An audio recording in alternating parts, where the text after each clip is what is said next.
السلام علیکم ناظرین، استقبال ہے ہمارے YouTube channel Urdu point official پر قرآن کریم پر کیے گئے اعتراضات کے جوابات، اس کی یہ قسط نمبر 4 ہے۔ اس سے پہلے ہم نے کئی آیت کے جوابات آپ کے سامنے رکھے ہیں۔ اب چلتے ہیں اگلی آیت کی طرف۔ اگلی آیت نمبر 29 ہے سورہ توبہ کی۔ قاتل الذین لا یؤمنون باللہ ولا بالیوم الآخر ولا یحرمون ما حرم اللہ ورسولہ ولا يدينون دين الحق من الذين اوتوا الكتاب حتى يعطوا الجزية عن يد وهم صاغرون۔ اس آیت کا ترجمہ: ان لوگوں سے جنگ کرو جو اللہ پر اور قیامت کے دن پر ایمان نہیں لاتے، اللہ کے حرام کردہ چیزوں کا حرام نہیں سمجھتے اور دین حق کو قبول نہیں کرتے۔ یہ وہ لوگ ہیں جنہیں کتاب دی گئی ہے، یہاں تک کہ جنگ کرو ان سے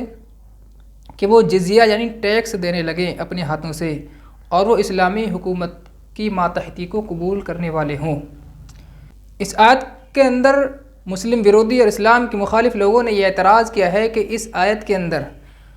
مشرکوں سے جبراً ٹیکس لینے کی بات کہی گئی ہے، یعنی جو اسلامی ملک ہیں وہ زبردستی وہاں رہ رہے غیر مسلموں سے جزیہ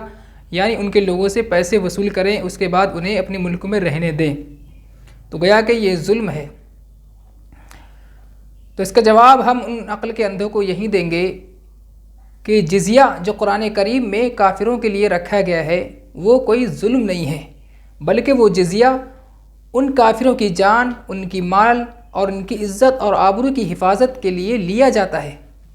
جس طریقے سے مسلمان حکومت کو اپنی زکوٰۃ دیتے ہیں، حکومت کو اپنی عشر دیتے ہیں، حکومت کو خراج دیتے ہیں، تو یہ تمام چیزیں مسلمان حکومت کو دیتے ہیں۔ اس کے مقابلے میں کافروں سے صرف اور صرف جزیہ لیا جاتا ہے، جن سے ان کی جان مال کی حفاظت کی جاتی ہے۔ اگر یہ جزیہ ظلم ہوتا تو کافروں کے بوڑھوں اور کافروں کے بچوں اور کافروں کے عورتوں سے اور جو کافروں کے مذہبی لوگ ہیں جو مذہبی عبادات میں مشغول رہتے ہیں، ان لوگوں سے یہ جزیہ نہیں لیا جاتا۔ تو کافروں کے بچوں سے، بوڑھوں سے اور ان کے مذہبی لوگوں سے اور ان کے کمزور طبقے کے لوگوں سے یہ جزیہ نہیں لیا جاتا ہے۔ اس سے پتہ یہ چلا کہ جزیہ ظلم نہیں ہے، بلکہ یہ ظلم کو روکنے کا ایک ذریعہ ہے۔ چنانچہ اگر جزیہ کی مقدار پر غور کریں گے آپ تو بھی بات سمجھ میں آ جائے گی، یہ جزیہ ظلم نہیں ہے، یعنی یہ ٹیکس ظلم نہیں ہے بلکہ یہ کافروں کے فیور میں ہے۔ چنانچہ یہ جزیہ جو لیا جاتا ہے تو 3 طریقے کے لوگوں سے لیا جاتا ہے۔ نمبر 1 وہ لوگ ہیں جن کی آمدنی بہت زیادہ ہے، جو بہت زیادہ کھانے کمانے والے گھرانے کے ہیں، تو ان سے 48 درہم سال کے اندر لیے جاتے ہیں۔ دوسرے وہ لوگ ہیں جو درمیانی قسم کی کمائی کرتے ہیں، مڈل کلاس کے لوگ ہیں، ان سے 24 درہم لیا جاتا ہے۔ تیسری قسم کے لوگ وہ ہیں جو بیچارے مزدور طبقے کے لوگ ہیں اور جو روزانہ کا کھانا کمانا اور کھانا رہتا ہے ان کا، تو ان لوگوں سے 12 درہم لیے جاتے ہیں۔ اگر آپ 12 درہم کے وزن کی مقدار کو دیکھیں گے تو 12 درہم تقریباً 3 تولے چاندی بنتی ہے، اور 3 تولے چاندی آج کے ریٹ کے حساب سے اگر حساب لگایا جائے تو 3 تولے چاندی بمشکل 250 یا 250 روپئے کی بیٹھے گی۔ تو سال کے اندر کسی شخص سے اگر حکومت 350 روپئے لے کر کے یہ گارنٹی لیتی ہے کہ ہم آپ کی جان کی، آپ کے مال کی، آپ کی عزت کی اور آپ کی ان تمام چیزوں کی حفاظت کریں گے جس کی آپ کو ضرورت ہوگی، تو یہ حکومت کا ظلم نہیں ہے بلکہ حکومت کی مدد آپ کو ہے۔ اس کے مقابلے میں مسلمان بڑا سرمایہ زکوٰۃ، عشر خراج کی شکل میں حکومت کو دیتی ہے۔ بلکہ اگر غور کیا جائے جو ہمارا ملکی نظام ہے اور جو ایک انگریزوں کا چلایا ہوا پوری دنیا میں جو ٹیکس کا نظام ہے، وہ ظلم ہوتا ہے لوگوں پر۔ چنانچہ اگر آپ غور کریں گے ہمارے ملک کے اندر GST کی شکل میں، انکم ٹیکس کی شکل میں طرح طرح کے ٹیکس لگا کر کے آج عوام کو جو لوٹا جا رہا ہے، ان کی کمائیوں کو کھایا جا رہا ہے، یہ سراسر ظلم ہے۔ بجائے اس کے کہ آپ قرآن کریم، قرآن اور اسلام کے خلاف اپنے وقت کو برباد کریں، اسی وقت کو آپ حکومت کی پالیسیوں پر غور کرنے کے لیے خرچ کر سکتے ہیں۔ تو پتہ یہ چلا یہ جزیہ یہ ظلم نہیں ہے، بلکہ وہاں رہ رہے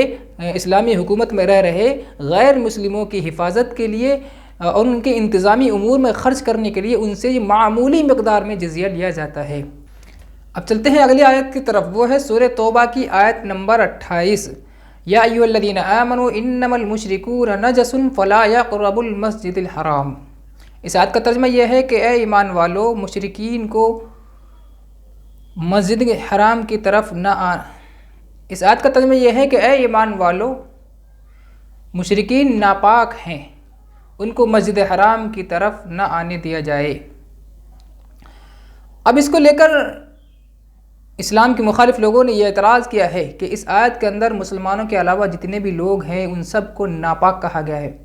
گویا کہ ان کو ناپاک کہہ کر کے مسلمانوں کے دلوں میں ایک طریقے کی ان کی نفرت بھری گئی ہے، گویا کہ یہ آیت نفرت کا پیغام دیتی ہے، نعوذ باللہ۔ اتنا گھنونا اعتراض اس پر کیا جاتا ہے۔ اس آیت کو سمجھنے کے لیے یہ بات جان لینا ضروری ہے کہ اس آیت کے اندر مشرکین کو جو ناپاک کہا گیا ہے، وہ ناپاک ہونا ان کے جسم کے اعتبار سے نہیں کہا گیا ہے، بلکہ ان کے باطل خیالات، ان کے گندے خیالات اور ان کے اندر کفر شرک کی جو بو ہے اس کی وجہ سے ان کو ناپاک کہا گیا ہے۔ پھر مشرک سے مراد یہاں پر ہر طریقے کا مشرک نہیں ہے، ہر وہ مشرک ہے جو خدا کی ذات میں، خدا کی صفات میں، خدا کے کارناموں میں،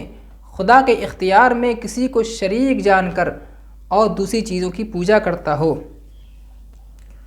اور خدا کی ذات میں شریک کرنے والا شخص چاہے وہ اپنے آپ کو مسلمان کہلانے والا ہو، یعنی وہ اپنے آپ کو مسلمان کہتا ہو لیکن کبھی نبیوں کو خدا کا درجہ دیتا ہو، کبھی ولیوں کو خدا کا درجہ دیتا ہو، اسی طرح دوسری جگہ جا کر اپنے سر کو جھکاتا ہو، تو یہ شخص بھی اس آیت کا مصداق ہے۔ اسی طرح کوئی شخص اپنے آپ کو ہندو دھرم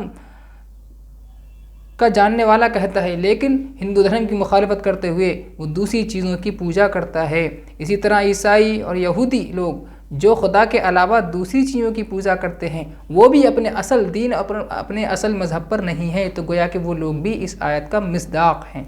اگر اس آیت کے اندر کافروں کے جسم کے ناپاک ہونے کو بتلایا جاتا تو نبی اکرم صلی اللہ علیہ وسلم نے کافروں سے دوستیاں بھی کی ہیں، ان کو بلایا بھی ہے، ان کو گھر بھی بٹھایا ہے، ان کو مسجد تک میں بٹھایا ہے اور ان کی دعوتیں بھی کی ہیں۔ وفد ثقیف کا واقعہ مشہور ہے جن میں کافر لوگ آئے تھے اور مسجد نبوی میں بیٹھے تھے، آپ صلی اللہ علیہ وسلم نے ان کی دعوتیں کی تھی، تو پتہ یہ چلا پیغمبر علیہ الصلوۃ والسلام کا کافروں کے ساتھ ملنا جلنا، ان کے پاس بیٹھنا، ان کی دعوتیں کرنا، یہ تمام باتیں اس بات کی علامت ہیں کہ کافر لوگ جسمانی طور پر ناپاک نہیں ہیں بلکہ اپنے باطل خیالات اور گندے خیالات کی وجہ سے ان کو قرآن کریم نے ناپاک کہا ہے۔ اور یہ بات ہر دھرم میں موجود ہے کہ جس نے بھی خدا کے علاوہ کسی اور کو شریک جانا ہے تو ہر دھرم کے ماننے والے نے ایسے لوگوں کو برے برے لفظوں سے پکارا ہے۔ چنانچہ اب بائبل کے اندر دیکھیں گے تو اس میں بھی خدا کے علاوہ کسی اور کی عبادت کرنے والے کو، پوجا کرنے والے کو برے برے لفظوں سے پکارا گیا ہے۔ چنانچہ اگر آپ ان ہندو مذہب کی تعلیم دیکھیں گے، ان کی کتابیں پڑھیں گے تو ان کی کتابوں میں بھی خدا کے علاوہ کسی اور کی پوجا کرنے والے کو، یعنی ایک مالک کے علاوہ دوسرے کو اپنا مالک ماننے والے کے لیے برے برے لفظ اور ان کی مذمت ان کی کتابوں میں آئی ہے۔ چنانچہ پنڈت جان جی نے اپنی کتاب اور مشہور کتاب ستیارتھ پرکاش میں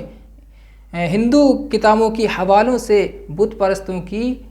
مذمت بیان کی ہے اور ان کے باقاعدہ حوالے دی ہیں۔ چنانچہ ہم نمونے کے لیے دیکھتے ہیں، چنانچہ اور آپ دیکھیں گے یجروید کے صفحہ نمبر 8 پر ہے کہ وہ یعنی خدا پوری دنیا کو گھیرے ہوئے پاک جسم سے خالی ہے، یعنی پورے دنیا کا مالک ایک ہی ہے اور خدا پاک ہے اور اس کا کوئی جسم نہیں ہے۔ اتھروید کے صفحہ نمبر 140 پر ہے کہ اے بنی نو انسان، میری حقیقی حمد و ثنا گوئی ہے، ایسی حمد و ثنا کرنے والے انسان کو میں ازلی علوم وغیرہ عطا کرتا ہوں، اس لیے دنیا میں جتنی چیزیں ہیں سب کا خالق اور قیوم میں ہوں، تم مجھے چھوڑ کر کسی کی عبادت مت کرنا۔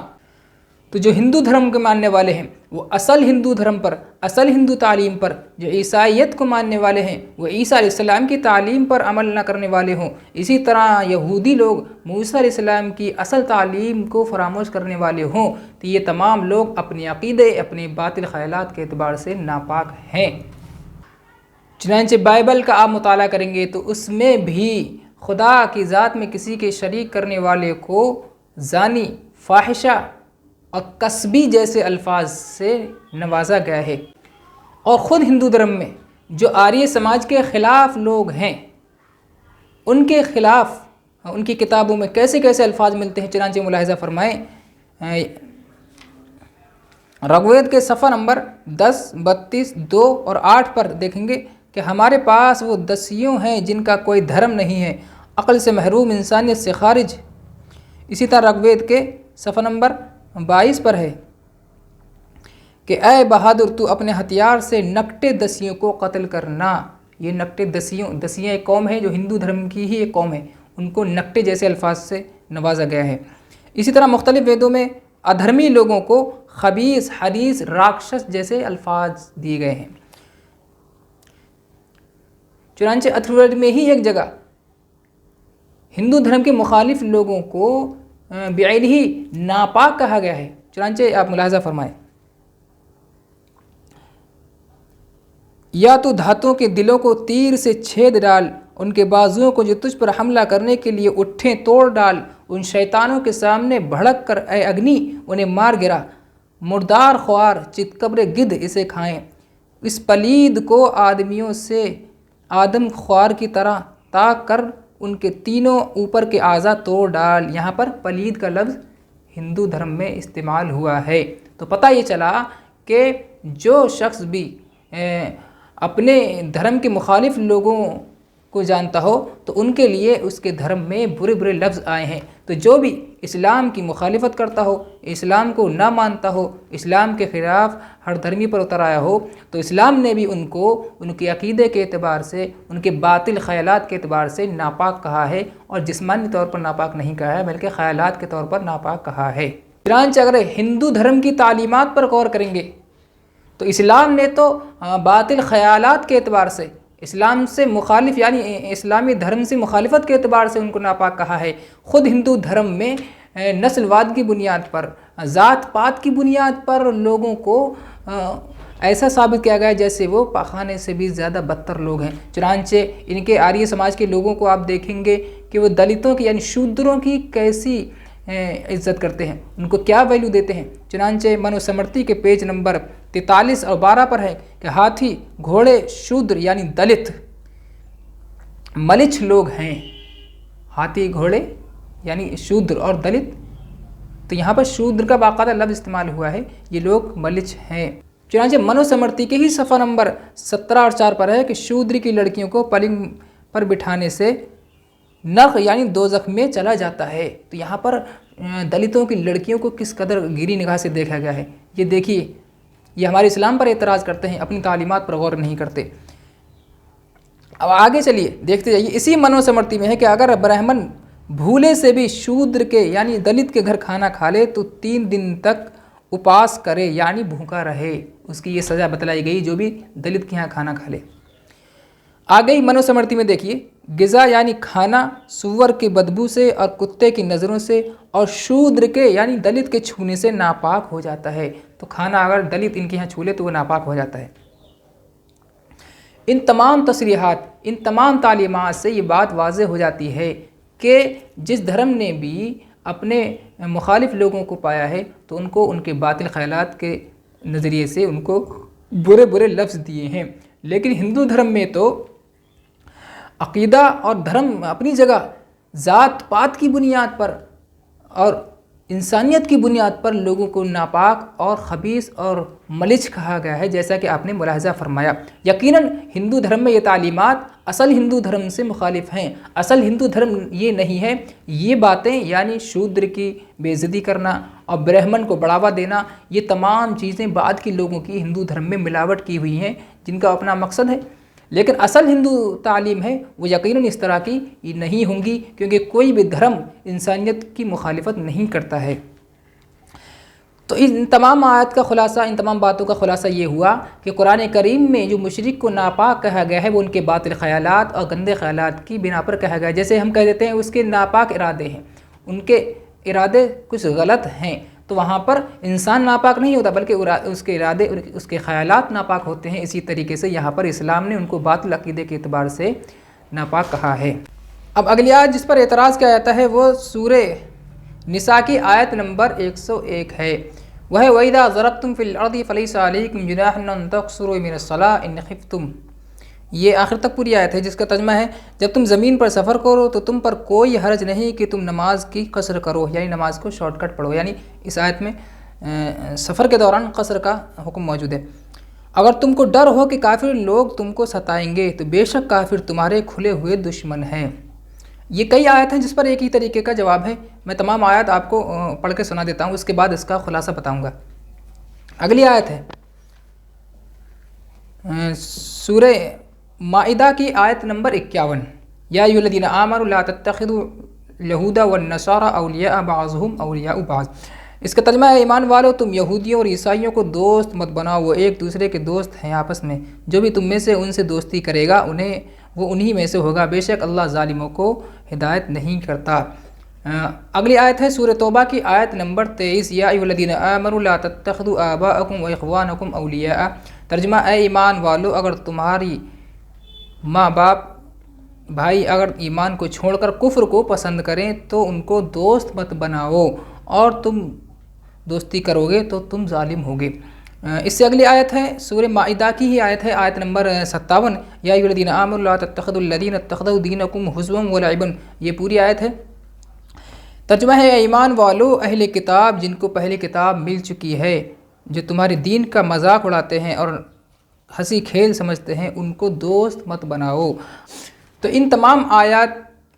میں کافروں سے دوستی کرنے سے منع کیا گیا ہے۔ تو اس کو لے کر اعتراض کرتے ہیں یہ مسلم مخالف اور اسلام مخالف لوگ کہ اس آیت میں کافروں کو دوستی کرنے سے منع کیا گیا ہے،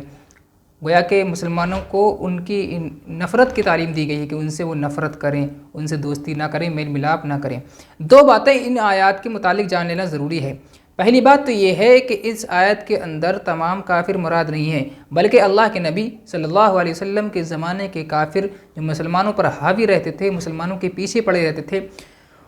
ان سے دوستی کرنے سے منع کیا گیا ہے، کیونکہ اگر ان سے دوستی کرتے تو وہ لوگ آپ کو نقصان پہنچاتے، آپ کے راز کی باتیں اور آپ کی تمام حالات کو دیکھ کر اس کی خبر مین لوگوں کو پہنچاتے، جس سے مسلمانوں کو خطرہ لاحق ہوتا۔ چنانچہ اس آیت کے اندر دشمن سے بچانے کی تعلیم ہے۔ چنانچہ اگر آپ کا کوئی دشمن ہو جو آپ کے خلاف سازشیں کرتا ہو، آپ کی ٹوہ میں رہتا ہو، آپ کے خلاف باتیں تلاشتا ہو، تو ایسے لوگوں سے آپ دوستی کی تعلیم کریں گے۔ چنانچہ آپ کے محلے میں خود آپ کے دشمن اگر ہوتے ہیں تو اپنی اولاد کو آپ تعلیم دیتے ہو کہ فلاں شخص سے آپ دور رہنا۔ خراب لوگ جو ہوتے ہیں، جواری، شرابی، زنا خور لوگ ہوتے ہیں، اس طریقے کے لوگوں سے ہم خود اپنی اولادوں سے منع کرتے ہیں کہ فلاں شخص سے دوستی مت کرنا۔ تو یہاں پر وہ لوگ ظالم تھے، وہ ظلم کرتے تھے، مسلمانوں کی لڑکیوں کو ستاتے تھے، ان کی عزتیں نیلام کرتے تھے، تو ایسے لوگوں سے قرآن نے دوستی کرنے سے منع کیا ہے۔ اور وہ کافری لوگ تھے، کیونکہ اس وقت اسلام اس قدر مضبوط تھا کہ مسلمانوں میں یہ چیزیں نہیں تھیں، صرف کافروں میں یہ چیزیں تھیں۔ دوسری بات اس آیت کے اندر یہ سمجھ لینی چاہیے کہ اس آیت میں ہر طریقے کی دوستی مراد نہیں ہے، بلکہ وہ دوستی مراد ہے جس دوستی کی وجہ سے وہ اسلام کی تعلیم کو، اسلام کی کلچر کو، اسلام کی جو نظام ہے اس کو بھول کر غیروں کے طریقوں کو اپنے اندر لانے لگے۔ اس طریقے سے آج کے زمانے میں ہوتا ہے، لوگ دوستی میں اس قدر مگن ہو جاتے ہیں کہ اپنی تعلیم ہی بھول کر دوسرے دھرم کے لوگوں کی تعلیم میں گھسنے لگتے ہیں۔ تو ایسے لوگوں سے دوستی کرنے سے منع کیا گیا ہے۔ اور یہ تعلیم تو ہر دھرم میں موجود ہے، ہر دھرم، ہر سماج، ہر قوم اپنے کلچر اور اپنے روایات کو بچانے کی فکر کرتی ہے۔ ہر دھرم یہ چاہتا ہے کہ ہمارے جو روایات ہیں اور جو قانون ہیں ان کو نافذ کیا جائے اور ان کو بچانے کی فکر کی جائے۔ تو ہر دھرم میں، ہر سماج میں یہ چیز پائی جاتی ہے کہ اپنی تعلیم کو بچانے کی فکر کریں۔ چنانچہ اگر آپ غور کریں گے خود ہندو تعلیم کی طرف، ہندو دھرم کی طرف، تو ہندو دھرم نے خود اس چیز کی تعلیم دی ہے جس میں ان لوگوں سے دور رہنے کے لیے کہا گیا ہے جو آریہ سماج پر نہ ہوں۔ چنانچہ آپ دیکھیں گے یہ دلت لوگوں کی کتنی عزت کرتے ہیں، شودروں کی کتنی عزت کرتے ہیں، بلکہ ان سے دور رہنے کی، ان کو ناپاک خبیث، جیسے میں نے پچھلی آیت کے اندر حوالے دیے منو سمرتی کے، ان کو ناپاک خبیث الفطرت اور ملچ کہا گیا ہے، اور ان کہا گیا ہے وہ اگر تمہارا کھانا چھو لیں تو تمہارا کھانا ناپاک ہو جائے گا۔ تو ان سے دور رہنے کی تعلیم دی گئی ہے، حالانکہ وہ خود ہندو دھرم کا ایک حصہ ہیں۔ تو قرآن کریم نے دور رہنے کی جو تعلیم دی ہے وہ اس بنیاد پر نہیں کی ہے کہ جس سے انسانیت متاثر ہو، بلکہ اس بنیاد پر کی ہے جس سے مسلم لوگوں کا کلچر برباد ہوتا ہو اور اسلام دھرم کو خطرہ لاحق ہوتا ہو۔ تو ایسے لوگوں سے بچنے کی تعلیم کی ہے اور اس میں کوئی قباحت اور کوئی برائی نہیں ہے۔ ناظرین، آج کے لیے اتنا ہی کافی، ملتے ہیں اگلی ویڈیو میں۔ ویڈیو کو لائک کریں، شیئر کریں، کمنٹ کریں، کوئی سوال ہو تو آپ کمنٹ باکس میں کر سکتے ہیں۔ تب تک کے لیے خدا حافظ، السلام علیکم۔